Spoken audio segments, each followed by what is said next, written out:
রাসূলুল্লাহ সাল্লাল্লাহু আলাইহি ওয়াসাল্লাম বলছেন, লাউ কানাত কিমাতুদ দুনিয়া মিসরা বাউদাতি আজহাতি বাউদা, এই পৃথিবীর যদি আপনার দাম একটা মাছির পরের মতো হতো, তাহলে মা সাকাল্লাহুল কাফিরা আল মা কাতরাতাম মিন আও কামা ক্বালা আলাইহিস সালাতু ওয়াস সালাম।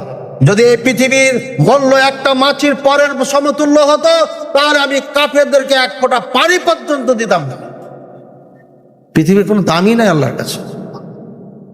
আর এই পৃথিবীর জন্য আমরা অন্যায় করে যাচ্ছি, এরপরে বলছি আমরা শান্তিতে থাকবো, এটা কখনো হতে পারে না।